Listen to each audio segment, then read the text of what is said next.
Tommy va nous parler du raid, parce qu'ici, on se promène, on se balade, mais il y a un raid. En fait, vous l'appelez maintenant un marathon là, qui a lieu à chaque année. Exactement. Par contre, son nom, il s'appelle le Raid Extrême Bras du Nord. C'est à Saint-Raymond-de-Port-Neuf. Dans le fond, c'est 3 parcours qui sont accessibles presque à tous. On a un parcours d'initiation de 22 km, un que la majorité des gens vont prendre avec 57 km. Et puis le 93 km qui est le défi de la journée. Le plus extrême. Là. Exactement, c'est ça. Celui-là va venir justement emprunter les sentiers de la vallée Bras-du-Nord. Et puis ce raid-là, il est organisé avec la participation de la vallée Bras-du-Nord et puis d'Horizon 5. Et puis la vallée Bras-du-Nord sont l'organisme ou les gens qui sont en charge de préparer les sentiers et puis tous les kilomètres pour qu'on passe dans les sentiers pendant le raid. Alors ici, on est justement dans un des secteurs qui est utilisé par le raid. Oui, c'est ça, exactement. Donc cette année, on a utilisé le sentier de la Typhon qui a été ouvert expressément une semaine avant le raid à Saint-Raymond. Et puis, les gens ont vraiment beaucoup apprécié. Et puis, c'est la particularité de la vallée Bras-du-Nord. Donc, depuis 3 ans, on lui fait faire des sections de sentiers différentes à chaque année. Puis, c'est vraiment le fun.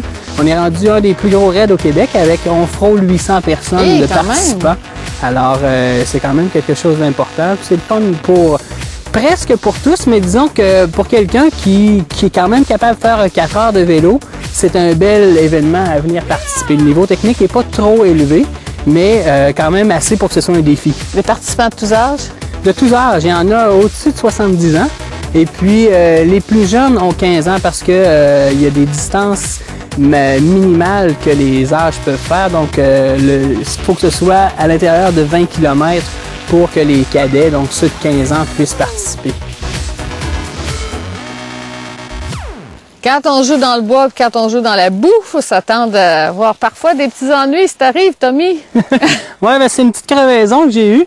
Alors, c'est simple, c'est assez simple. Là. Un des bons outils à avoir, c'est une cartouche de CO2 avec un adapteur. Okay. Pour ceux qui ont des jantes maintenant tubeless, comme les pneus d'auto, donc il n'y a plus de trip de chambre à air dans les pneus, les gens peuvent mettre simplement un petit liquide de latex qui va réparer la crevaison. On a simplement à ajouter de l'air. Donc, une cartouche de CO2 comme ça, c'est pas dur à traîner et puis ça remplit rapidement 30 livres d'air facilement ton pneu. 2 petits outils très simples à avoir, puis c'est très utile. C'est une croix avec 3 clés Allen, 3 grandeurs de clés Allen, qui peut fonctionner sur à peu près la grandeur du vélo. Et puis l'autre, c'est un dérive-chaîne, parce que ça arrive que parfois en vélo de montagne, on a des changements de vitesse brusques et puis la chaîne coince, elle va casser. Ça donc avec un dérive-chaîne. Les gants. Alors c'est ça, avec ces 3 petits outils-là, on peut se dépanner à peu près n'importe où, puis pour l'essentiel, du moins pour revenir au bercail.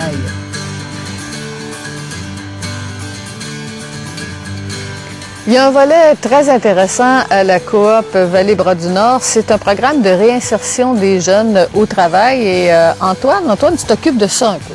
Oui, je coordonne le projet jeunesse, en fait, la Vallée-Bras-du-Nord depuis 2 ans. Je pense que c'est une des choses les plus importantes à dire, puis il faut leur rendre hommage parce que tous les sentiers du vélo de montagne, autant que les sentiers pédestres, ont tous été bâtis par des jeunes. La région de Port-Neuf, en particulier de la région de Saint-Raymond. Fait que c'est 12 jeunes par année qui s'inscrivent dans un projet de réinsertion. Donc, c'est des volontaires qui ont envie de prendre un temps dans leur vie puis de se mettre en marche, en fait. Ils sont rémunérés pour le faire, donc ils travaillent 35 heures par semaine, ici, soit au Mont-Laurent ou soit dans la Vallée-Bras-du-Nord où on était. Puis, on leur montre comment développer les sentiers de vélo de montagne.